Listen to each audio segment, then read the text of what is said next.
Good morning students, welcome to physics class.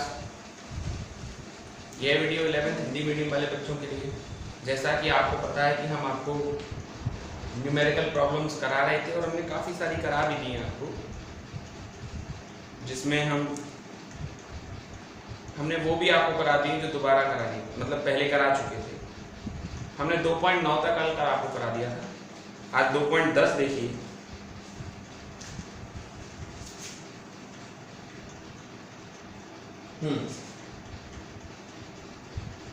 Question है,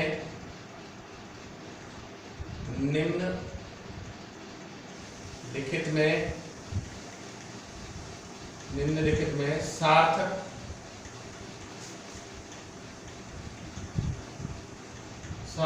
अंकों की संख्या ज्ञात करें। सार्थक अंकों की संख्या ज्ञात करनी है।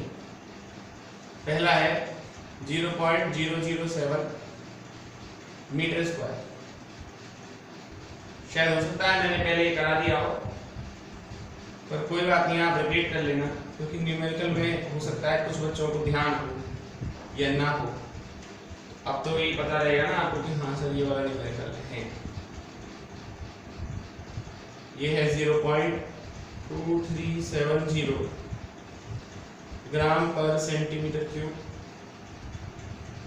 चौथे नंबर पे है 6.320 जूल। पांचवें नंबर पे है 6.032 न्यूटन पर मीटर स्क्वायर। और छठे नंबर पे है 0.000632 मीटर स्क्वायर। आपको इनमें सार्थक अंकों की संख्या बतानी है बच्चों, ठीक है? तो दिख रहा होगा पहले में एक से कम वाला रूल है, अशून्य संख्या के बाईं ओर आने वाले शून्य। सार्थक अंकों के नियम जो मैंने आपको बताए थे, सार्थक अंक नहीं होते तो इसमें कितने आएंगे? 1। 10 की घात को सार्थक अंकों में सम्मिलित नहीं किया था तो इसमें कितने सार्थक अंक आएंगे? 3। अगर कोई संख्या पॉइंट में है या 1 से कम है, ये भी 1 से कम है, तो अशून्य संख्या के दाईं ओर आने वाले शून्य सार्थक अंक कहलाते हैं। इसमें कितने होंगे सार्थक अंक? 4। ऐसे ही यहां यदि कोई संख्या दशमलव में है तो अशून्य संख्या के दाईं ओर आने वाले शून्य सार्थक अंक कहलाते हैं 4। 2 अशून्य अंकों के मध्य आने वाले शून्य क्या कहलाते हैं? सार्थक अंक कहलाते हैं 4। यदि कोई संख्या की वैल्यू 1 से कम है तो अशून्य संख्या के बाईं ओर आने वाले शून्य सार्थक अंक नहीं कहलाते। इसमें भी कितने कहलाएंगे? सार्थक अंक 4। तो ये आपका इस क्वेश्चन का आंसर है। एक बार देख लीजिए। सार्थक अंक निकालने के लिए तो पहले बेटा आपको इसके रूल सही तरीके से आने चाहिए। जब आप इसके रूल जानेंगे तो फिर कोई बात ही नहीं है सार्थक अंक निकालने में, फिर तो कुछ रह ही नहीं जाता है। मान लीजिए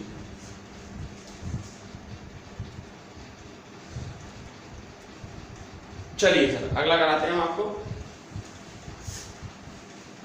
2.11 2.11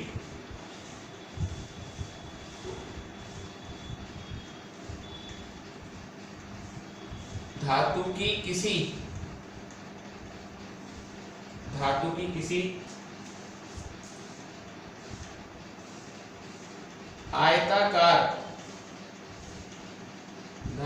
किसी आयताकार शीट की लंबाई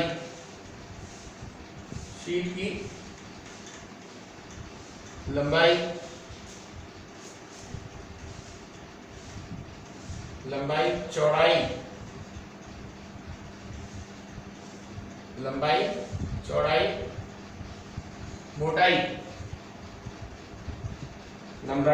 मोटाई क्रमशः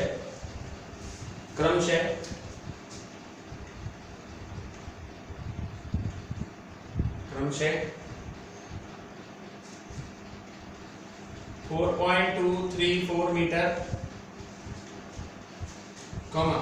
1.005 मीटर व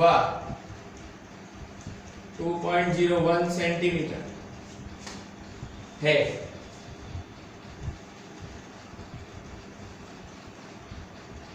उचित सार्थक अंकों में इस शीट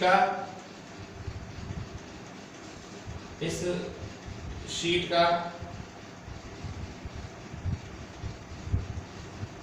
क्षेत्रफल व आयतन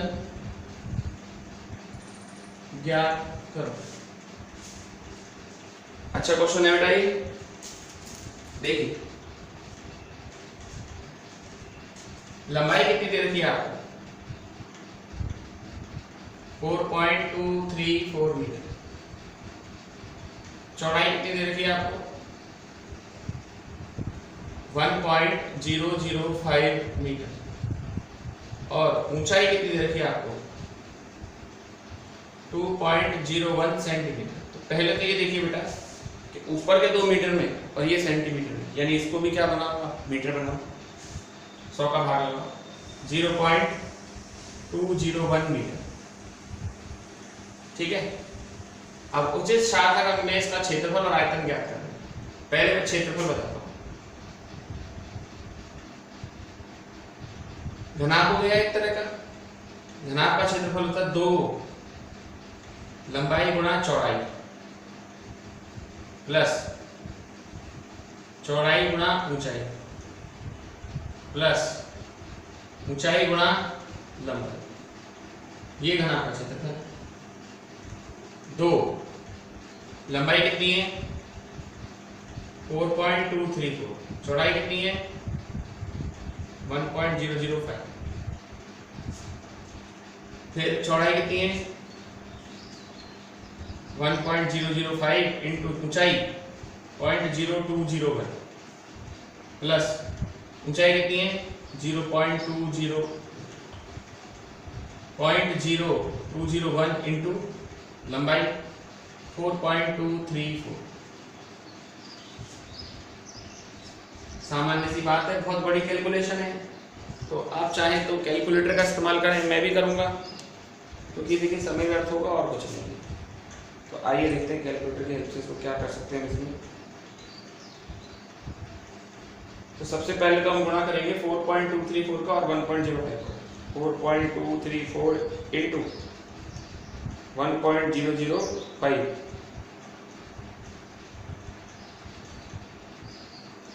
तो ये आ रहा बच्चों 4.25। ये आ रहा बच्चों, इसको बहुत सावधानी पूर्वक लिखेंगे। चलो लिख देते हैं अभी तो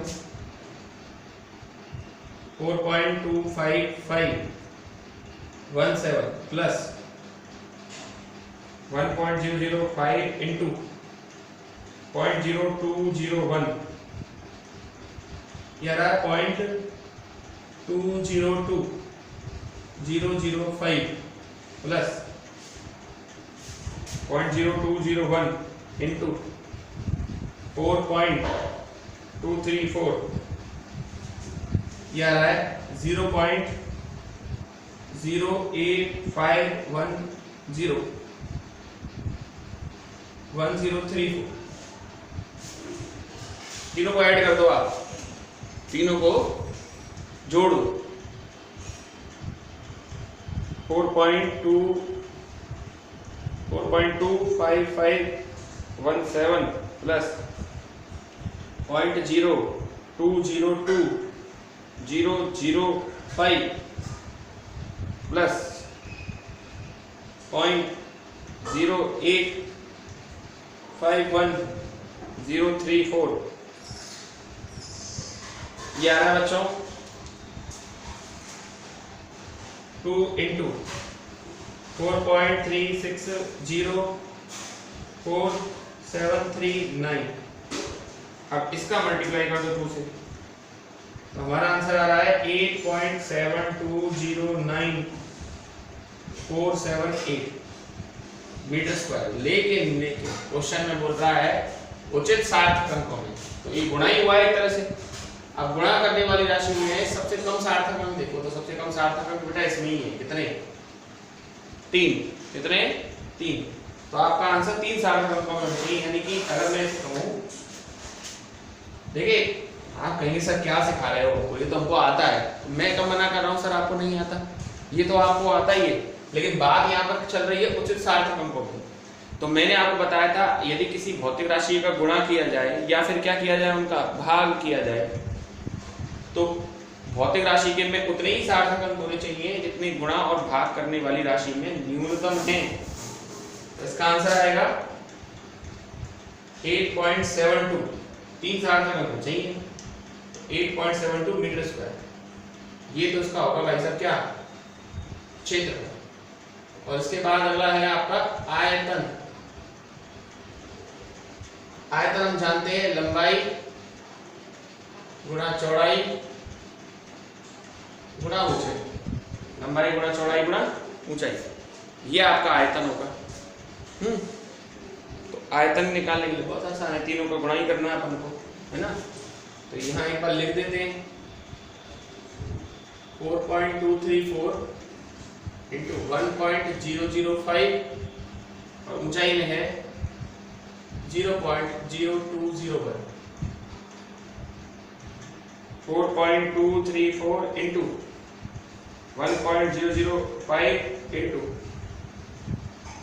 0.0201, तो निकल के आ रहा है 0.0855289117। लेकिन आपका आंसर कम से कम कितने सार्थक अंक होने चाहिए, 3 होना चाहिए ना, तो आपका आंसर हो जाएगा 0.0855 मीटर स्क्वायर। तो देखिए बच्चों इस क्वेश्चन को,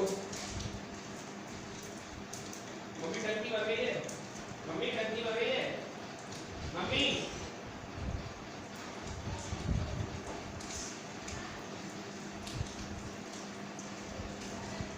तो ये आपका ये वाला क्वेश्चन था, थोड़ी कैलकुलेशन जरूर ज्यादा थी बट क्वेश्चन अच्छा था, है ना।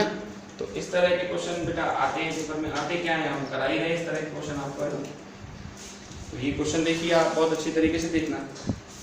अब आपको इसके आगे के क्वेश्चन कराते हैं। चलिए इसके आगे का क्वेश्चन देखिए।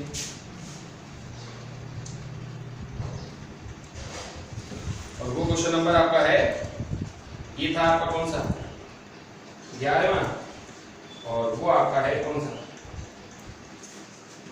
12वां क्वेश्चन, है ना। तो आइए देखते हैं 12वें क्वेश्चन को, 12वें क्वेश्चन की क्या डिमांड है।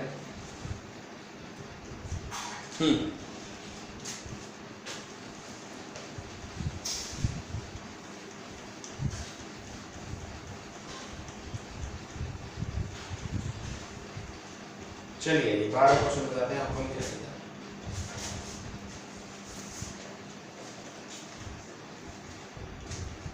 दो पॉइंट 1 2, ये क्या कह रहा है,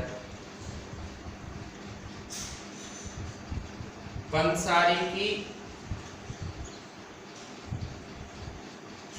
की तुला द्वारा मापे गए, पंसारी की तुला द्वारा मापे गए डिब्बे का द्रव्यमान,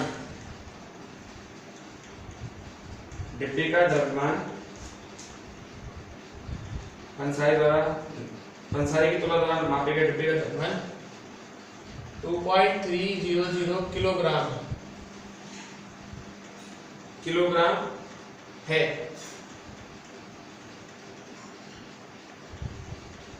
सोने के 2 टुकड़ों, सोने के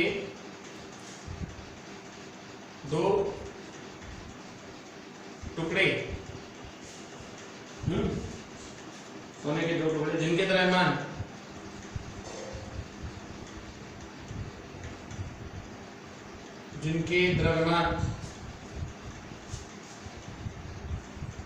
20.15 ग्राम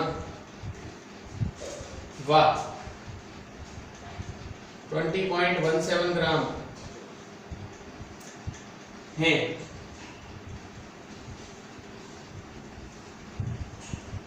डिब्बे में रखे जाते हैं। ठीक है, डिब्बे में रखे जाते हैं। तो नंबर 1 है डिब्बे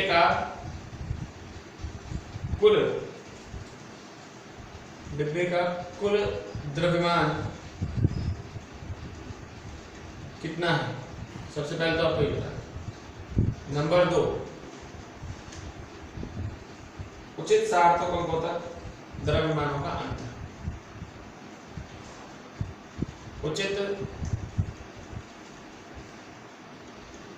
सार्थक अंकों तक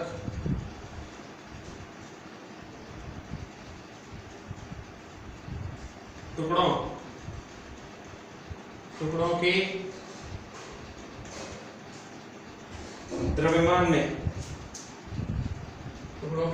में कितना अंतर है। तो ये क्वेश्चन है बच्चों, आपको इसमें बताना है कि ये क्या निकल के आएगा। ठीक है, क्वेश्चन अच्छी तरीके समझ लीजिए। ये मेजरमेंट की एक वो है, पंसारी की एक तुला। तो देखिए डिब्बे का द्रव्यमान पहले क्या है।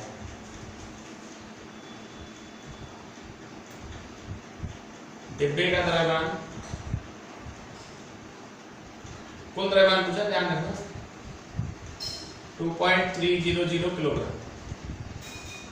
अब देखिए सोने के जो टुकड़े हैं उनके द्रव्यमान ना ग्राम में दे रखे, तो आपको से बदलने पड़ेंगे, आपको किलोग्राम में बदलने पड़ेंगे। ठीक है, तो सोने के टुकड़ों का द्रव्यमान कितना होगा। सोने के टुकड़ों का द्रव्यमान एक तो है 20.15 ग्राम, जो हो जाएगा 0.02015 किलोग्राम,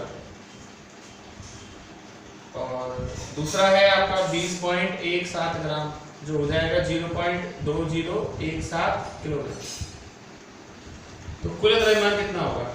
2.300 तो है ये, 2015.02017, 7 5 12 से लगी 1 2 और 1 3, फिर 0 आएगा। सही किया है, हाँ सही है। फिर 4 आएगा, फिर 3, फिर 2।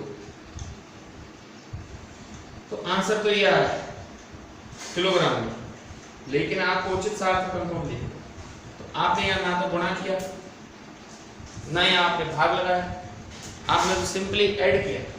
तो जब आप जोड़ते हैं तो जोड़ते समय आप इस बात को देखते हैं कि जोड़ने के बाद दशमलव के बाद जितने न्यूनतम सार्थक अंक बचते हैं, जब दो भौतिक राशि को जोड़ देते हैं तो जोड़ने के बाद जितने न्यूनतम सार्थक अंक बनते हैं, अब जैसे यहाँ 4 हो गए थे, यहाँ भी 4 हो गए थे, यहाँ 3 है, तो आपका आंसर आना चाहिए 2.340 किलोग्राम।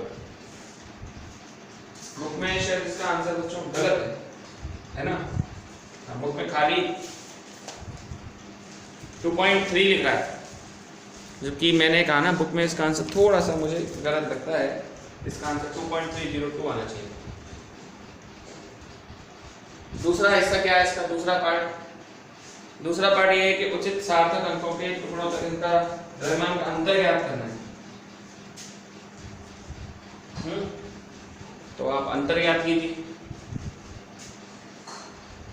तो अंतर हो जाएगा 20.17, माइनस क्या आएगा 20.15। अब अगर आप माइनस कर रहे हैं तो माइनस में क्या आया आपके पास 0.02। अब देखा जाए तो इसमें भी दशमलव के बाद कम से कम 2 सार्थक अंक होने चाहिए, तो इसका आंसर जो होना चाहिए था 0.020। ये होना चाहिए था बच्चों इसका आंसर। मतलब अगर आप भौतिक राशि को घटा रहे हैं तो भी आप या जोड़ रहे हैं तो हम ये देखेंगे दशमलव के बाद न्यूनतम सार्थक अंक कितने हैं, तो न्यूनतम सार्थक अंकों में अपना उत्तर देना होगा। तो ये आपके क्वेश्चन थे, 3 और हो गए हैं आपके, बाकी उनके क्वेश्चन को हम कल कराएंगे। ठीक है बच्चों, आज के लिए बहुत है। That's all for today.